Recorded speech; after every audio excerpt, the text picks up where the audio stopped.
కృష్ణా గుంటూరు పరిసర ప్రాంత వాసులకు శుభవార్త. ఖచ్చితమైన జీవితాన్ని మార్చే అపోస్తలుల బోధ వినాలనుకుంటున్నారా? నీ భవిష్యత్ ఎంతో ఆనందదాయకంగా ఉండాలంటే ఈరోజు తీసుకున్న నిర్ణయమే. స్వస్థత, విడుదల, అభిషేకం పొందాలనుకుంటున్నారా? దురాత్మ శక్తుల నుండి విడుదల కావాలా? ఆర్థిక ఇబ్బందుల నుండి విడుదల కావాలా? ఆత్మతోనూ సత్యముతోనూ ప్రభువును ఆరాధిస్తూ పరలోకపు ఆనందాన్ని భూమి మీద అనుభవించాలని ఉందా? ఆధ్యాత్మిక సలహాలు, కుటుంబ సంక్షేమం కొరకు ప్రత్యేక ప్రార్థనలు కోరుకుంటున్నారా?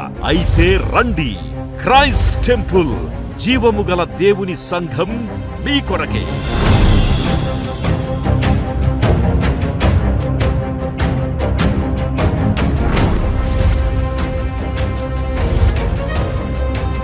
ఇప్పటికే వేలాది మంది ప్రజలు గొప్ప స్వస్థత, విడుదల, దైవిక దీవెనలు పొందుతున్నారు.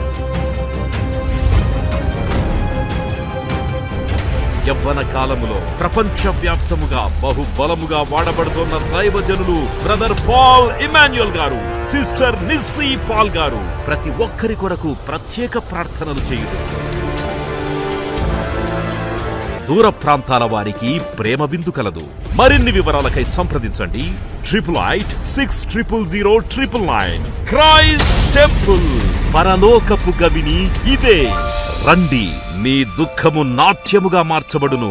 దేవుడు మిమ్మల్ని దీవించునుగాక.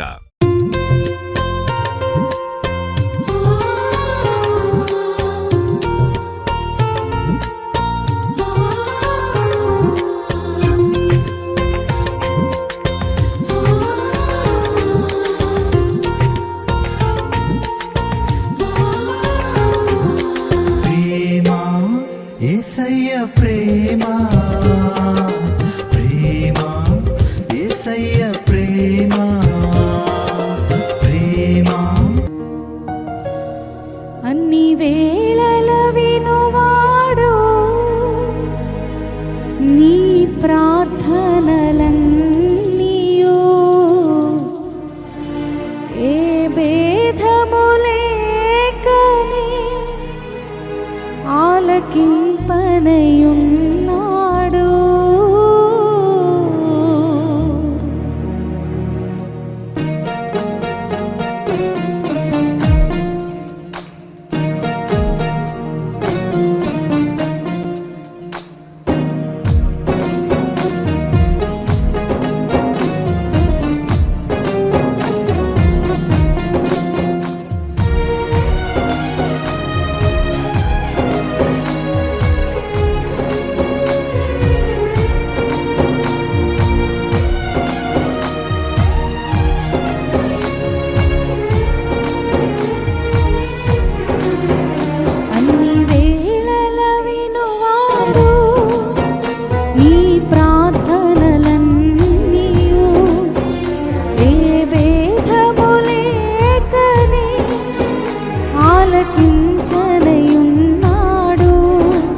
ప్రార్థించుము అలయకనే, కనిపెట్టుము విశ్వాసముతో. ప్రార్థించుము అలయకనే, కనిపెట్టుము విశ్వాసముతో. నీ ప్రార్థనే మార్చును నీ స్థితి, నీ ఎదలో కన్నీరు తుడుచును. అన్ని వేళల వినువాడు, నీ ప్రార్థనలన్నీ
ఆలకింపనయున్నాడు.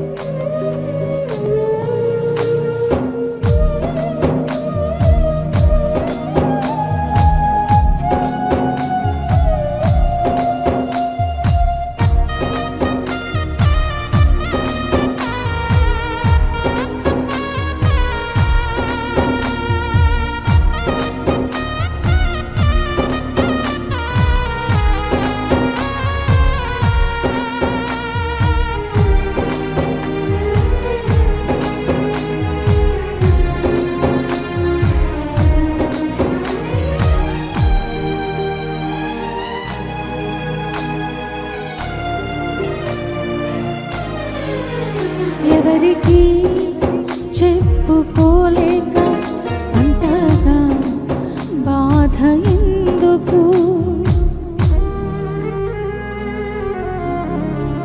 ఎవరికి చెప్పుకోలేక అంతగా బాధ ఎందుకు, మొరపెట్టిన వారికి సమీపముగా యేసు ఉండును. మొరపెట్టిన వారికి సమీపముగా యేసు ఉండును. ఒకసారి యోచించుమా, నీ మొరను వినువాడు యేసయ్యే. ఒకసారి యోచించుమా, నీ మొరను వినువాడు యేసయ్యే. అన్ని వేళల వినువాడు, నీ ప్రార్థనలన్నీయు ఏ భేదము లేకనే ఆలకింపనయున్నాడు. అన్ని వేళల వినువాడు, నీ ప్రార్థనలన్నీయు ఏ భేదము లేకనే ఆలకింపనయున్నాడు. ప్రార్థించుము అలయకనే, మొరపెట్టుము విశ్వాసముతో. ప్రార్థించుము అలయకనే, మొరపెట్టుము విశ్వాసముతో.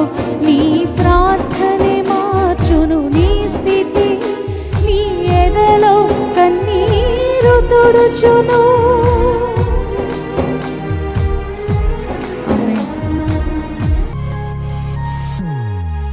Happy birthday to you.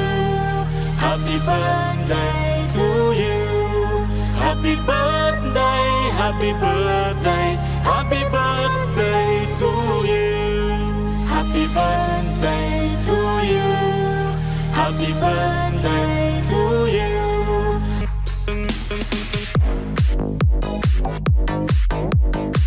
Happy birthday to you. Happy birthday to you. Happy birthday, happy birthday, happy birthday to you. Happy birthday to you. Happy birthday to you.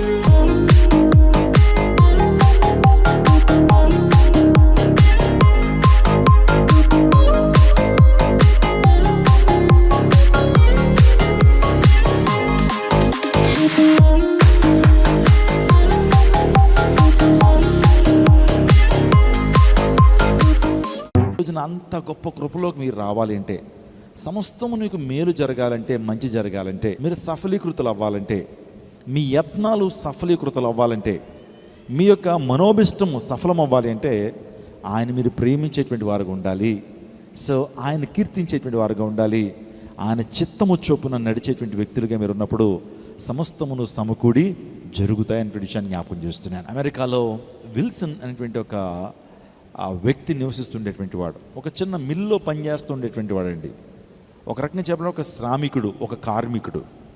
పెద్ద జాబ్ కూడా పెద్దదేం కాదు, మధ్యతరగతి ఆర్థిక స్తోమత కలిగినటువంటి ఆ విల్సన్ చక్కగా కుటుంబాన్ని నడిపించుకుంటున్నాడు. ప్రతి నెల కూడా జీతం వస్తుంది, ఆ జీతాన్ని చక్కగా కుటుంబ అవసరాల కొరకు వినియోగించుకుంటున్నాడు.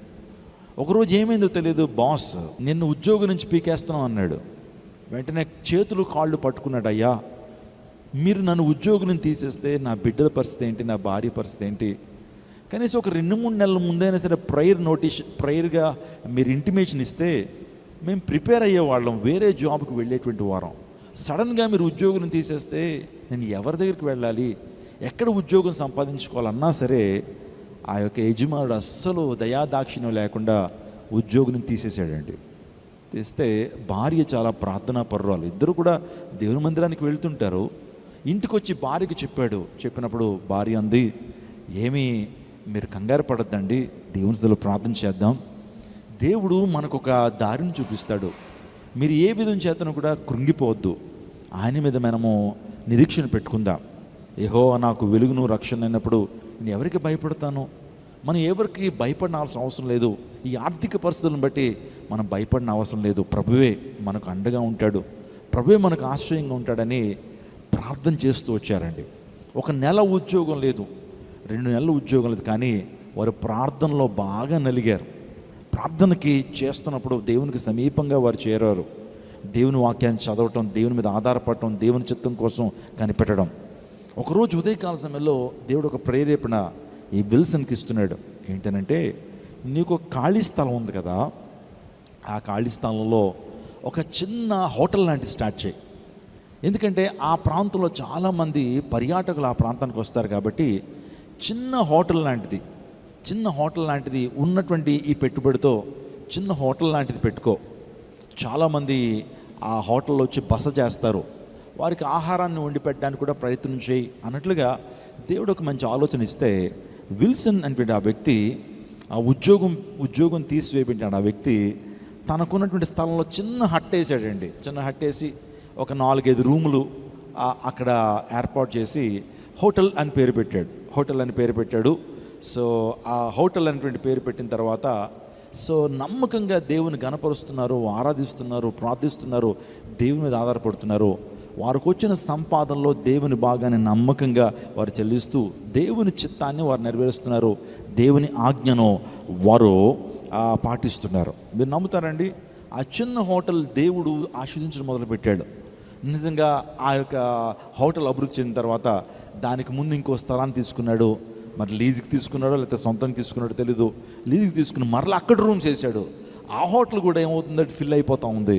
సో అంచెలంచులుగా ఆ వ్యక్తి ఆర్థికంగా బలపడుతున్నాడు. నిజంగా దేవుని సేవకులను బలపరుస్తున్నాడు, సంఘాలు బలపరుస్తున్నాడు. తను వెళ్ళే సంఘంలో దేవునికి నమ్మకమైనటువంటి సాక్షిగా వాడబడుతున్నప్పుడు కొన్ని రోజులకి అతని వ్యాపార ప్రపంచం కేవలం అమెరికా కాదు, లేకపోతే 1 హోటల్ కాదు, 2 హోటల్ కాదు.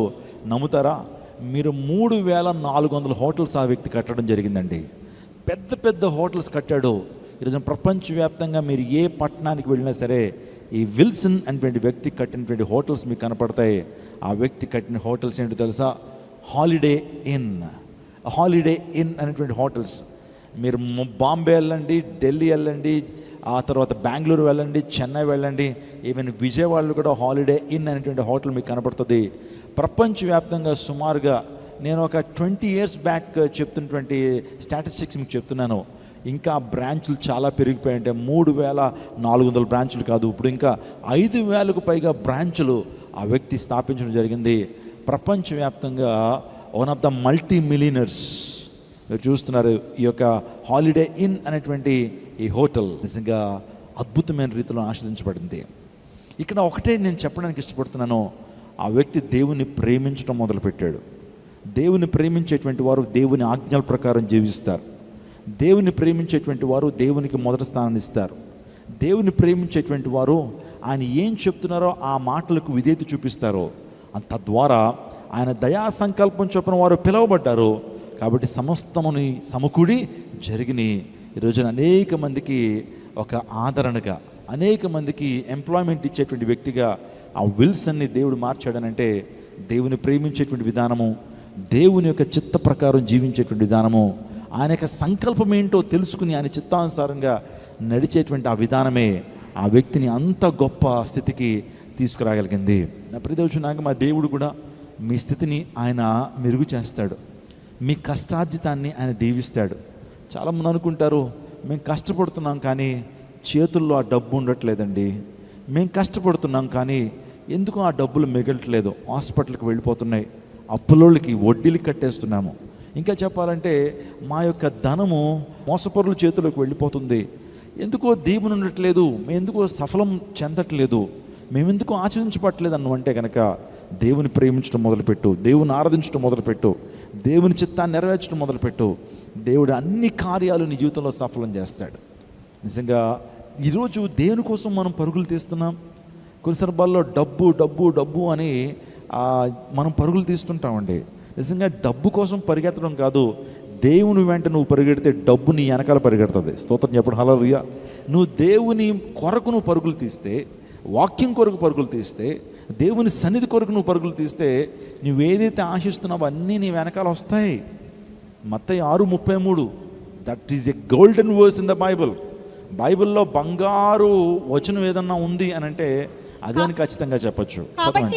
కాబట్టి మీరు ఆయన రాజ్యమును నీతిని మొదట వెదుకుడి, అప్పుడు మీకు అవన్నీ అనుగ్రహించబడును. First seek his kingdom and his righteousness. మొదట నా రాజ్యమును నీతిని వెదుకుడి, అప్పుడు మీకు అవన్నీ అనుగ్రహింపబడును. సో ఆ మాట ఈ మాట మనం చదువుకున్న రోమపత్రిక 8:28 కూడా, దేవుని ప్రేమించేటువంటి వారికి ఆయన సంకల్పం చొప్పున పిలువబడిన వారికి మేలు కలుగుటకై సమస్తమును సమకూడి జరుగుచున్నవని ఎరుగుదుము. ప్రైజ్ గాడ్, హల్లెలూయా. మొదట నా రాజ్యాన్ని ఆ నీతిని వెతికేటువంటి వారికి ఉండాలి. ఈరోజు నా అంశం ఏంటి తెలుసా? దేని కొరకు మనం పరుగులు తీస్తున్నాం? దేని కొరకు మనం పరుగులు తీస్తున్నాం? దేని కొరకు నువ్వు ఆశపడుతున్నావు? ఈ లోకంలో నువ్వు బ్రతుకుతున్నప్పుడు దేనికోసం పరుగులు తీస్తున్నావు? చూడండి, పరిశుద్ధ గ్రంథంలో కొంతమంది కొన్ని వాటి కొరకు పరుగులు తీశారు. నీ పరుగు దేని కొరకు ఈ రోజున? For what you run. దేనికోసం నువ్వు పరుగులు తీస్తున్నావు? నీ యొక్క ఇంటెన్షన్స్ ఏంటి? నీ యొక్క ఆలోచన విధానం ఏంటి? నీ మనోభిష్టం ఏంటి? దేవుని గణపరచాలనేటువంటి ఆ పరుగు నీకుందా? కొన్ని సందర్భాల్లో చాలామంది పాపం కొరకు పరుగులు తీస్తుంటారు. మా తండ్రి గారు ఒక సందర్భంలో ఆయన విజయవాడ రైల్వే స్టేషన్కి చాలా వేగంగా పరిగెత్తుకుంటూ వస్తున్నాడు. ఎందుకంటే ఆ రోజు విజయవాడలో ట్రైన్ తీసుకుని రాజమండ్రి వెళ్ళాలి.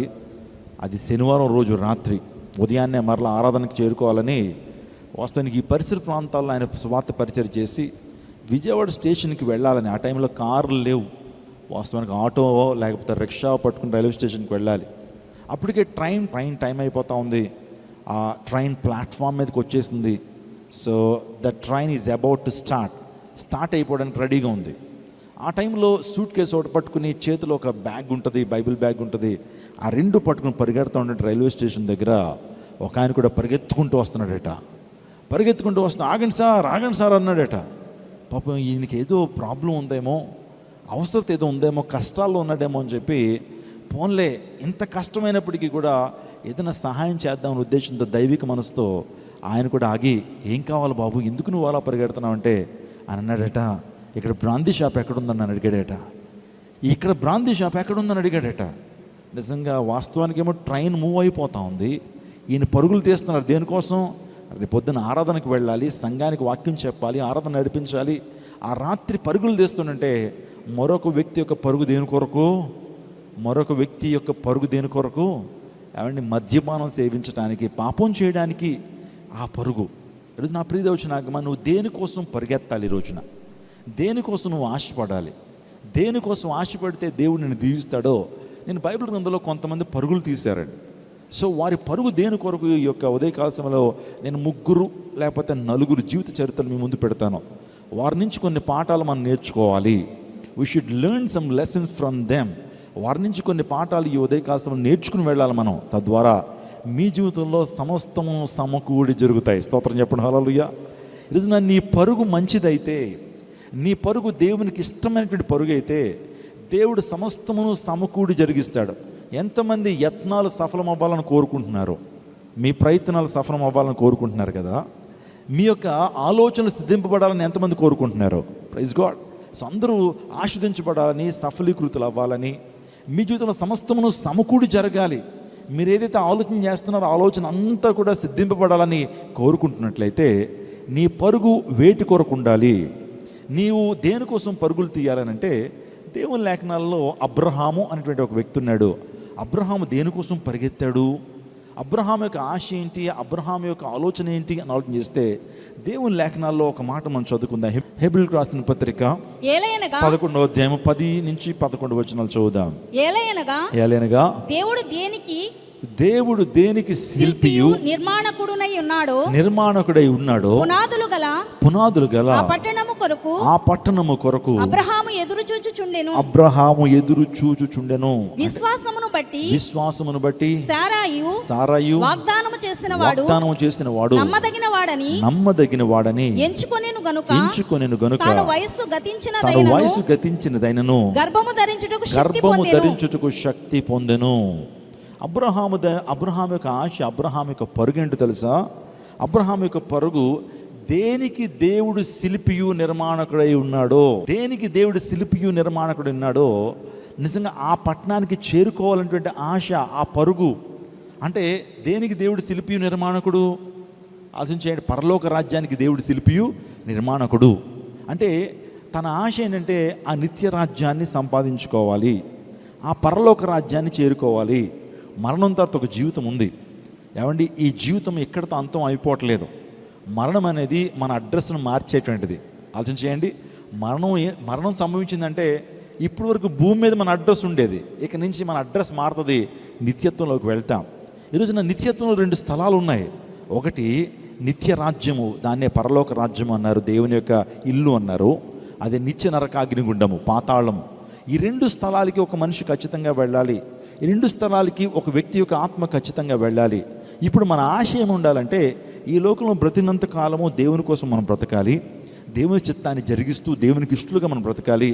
దేవుడు మన దినాలు గనక లెక్కించేస్తే, దేవుడు మన జీవితాన్ని ముగించాలని ఆశపడి మన జీవితాన్ని తీసుకుంటే కనుక, మన ఆత్మను తీసుకుంటే మనం దేవుని రాజ్యంలో ఉండాలి. దేనికి దేవుడు శిల్పి నిర్మాణకుడు ఉన్నాడో ఆ పట్టణం కొరకు మనం కనిపెట్టాలి. నిజంగా మన ఆశ, మన కోరిక, మన పరుగు దేనికోసం ఉండాలంటే నిత్య జీవాన్ని పొందుకోవాలి. స్తోత్రం చెప్పడం హల్లెలూయా. అసలు యేసు ప్రభువు ఎందుకు ఈ లోకానికి వచ్చారు అంటే మనందరికీ నిత్య జీవాన్ని ఇవ్వడానికి ఈ లోకానికి వచ్చాడు. నశించిన దాన్ని వెతికి రక్షించడానికి, మనందరికీ కూడా నిత్య జీవం. ఆదిలో దేవుడు ఆదాముకి వృక్ష ఫలాలు తినేటువంటి గొప్ప కృప ఇచ్చాడు. కానీ ఆదాము అవ్వలు ఏం చేశారంటే ఆ జీవవృక్ష ఫలాలు తినేటువంటి ఆ కృపను కోల్పోయారు. వాళ్ళు ఆజ్ఞాతిక్రమం అనే పాపం చేసినప్పుడు, దేవునికి విరుద్ధంగా వారు పాపం చేసినప్పుడు దేవుడు ఆ తోట నుంచి వారిని బయటికి గెంటి వేసినట్టుగా మనం చూస్తుంటాం. ఎప్పుడైతే ఆ పండు తినుదు నిత్యముగా చచ్చదు అని ప్రభు అన్నాడు, ఆ పండు తినుదు నిత్యముగా చచ్చదు అని ప్రభు అన్నప్పుడు వారు చనిపోయారు. వాస్తవానికి నిత్య జీవాన్ని కోల్పోయారు. వాళ్ళు వాస్తవానికి నిత్య జీవాన్ని కోల్పోయినప్పుడు, కానీ దేవుని యొక్క కృప ఏంటంటే తను సృజించిన మానవులందరికీ కూడా ఆయన నిత్య జీవాన్ని ఇవ్వాలని ఆయనే ఈ లోకానికి వచ్చారు. తన ఏకైక కుమారుని ఈ లోకానికి పంపించారు, తన అద్వితీయ కుమారుని ఈ లోకానికి పంపించి ఆ కడపటి ఆదాము ద్వారా మనందరికీ నిత్య జీవాన్ని దేవుడు కానుకగా, దేవుడు గొప్ప బహుమానంగా దేవుడు మనకు అనుగ్రహించారు. యోహాను 3:16 మనకు తెలుసు, దేవుడు లోకమును ఎంతో ప్రేమించును కాగా తన అద్వితీయ కుమారునిగా పుట్టిన వాని విశ్వాసం ఉంచి ప్రతి ఒక్కడు నశింపక నిత్య జీవం పొందినట్లు ఆయనను అనుగ్రహించెను.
యేసుక్రీస్తు నామం పేట మీకు అందరికీ శుభాలు తెలియపరుస్తున్నాను. క్రైస్ట్ టెంపుల్ అనే జీవంగల దేవుని సంఘానికి దేవుడు 2 ఎకరాల 16 సెంట్ల భూమిని ఇది అనుగ్రహించారు. సో ఇదే స్థలంలో మహాదేవుని యొక్క గొప్ప మందిరం నిర్మించబడాలని ప్రార్థన చేస్తూ వచ్చాం. దేవుని చిత్తమైతే ప్రతి సమయంలో ఈ యొక్క మందిరాన్ని ప్రారంభించాలని మేము ఆశ పెడుతున్నాం. పర్మిషన్స్ ప్రభు అనుగ్రహిస్తా ఉన్నారు. ప్రస్తుతానికి ఈ ప్రాంతం అంతా కూడా చదువు చేసి పనులు ప్రారంభించడం జరిగింది. వెనకాలటువంటి ఆ చిన్న కన్స్ట్రక్షన్ లో కూడా ఒక వాచ్మెన్ ఉంచాలని మేము ఆశ పెడుతున్నాం. దాన్ని ప్రార్థన చేయండి. దేవుని కార్యాలు బహుబలంగా విజయవాడ పట్టణం జరిగించాలని, ఇక విజయవాడ పట్టణాన్ని కేంద్రంగా చేసుకుని ఈ పరిచయ దేవుడు ప్రపంచవ్యాప్తంగా విస్తరింప చేయబడాలని మేము కోరుతా ఉన్నాం. కాబట్టి అనుదిన ప్రార్థనలో జ్ఞాపకం ఉంచుకోండి. ఈ రోజు నుంచి పనులు ప్రారంభించబడతా ఉన్నాయి. దేవుని చిత్తం అయితే సో నెక్స్ట్ ఇయర్ కి నూతన మందిరంలోకి వెళ్ళాలన్నటువంటి ఆలోచన, ఆశ మాకుంది. దేవుడు మన ఆశను తీర్చాలని మీ ప్రార్థనలో జ్ఞాపకం చేసుకోవాల్సిందిగా ప్రభు పేరు మనం చేస్తున్నాను. దేవుడు మన విజయవాడిని దీవించును గాక. ఆమేన్. ఆమేన్.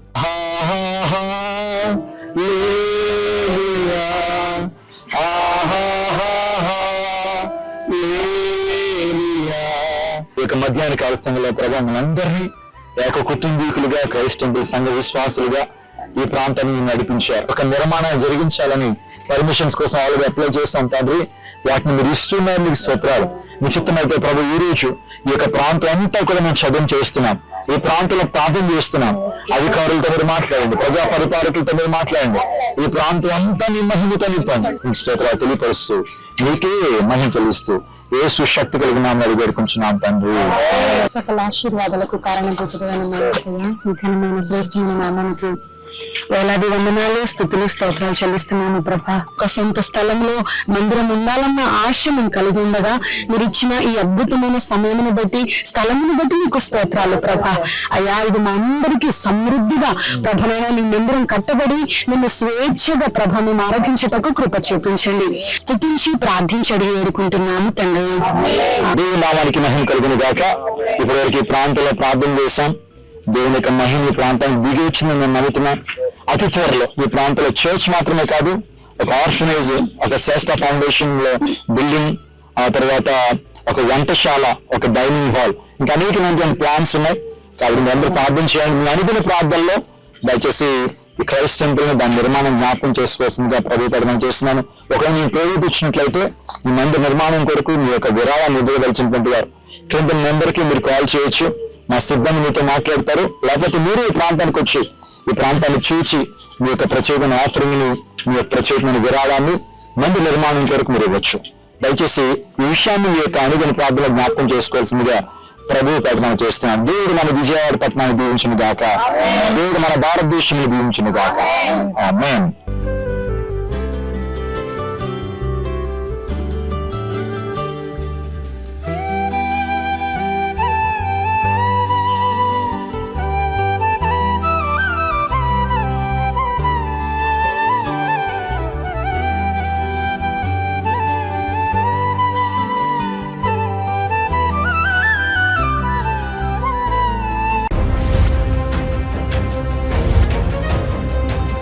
ఇప్పటికే వేలాది మంది ప్రజలు గొప్ప స్వస్థత, విడుదల, దైవిక దీవెనలు పొందుతున్నారు.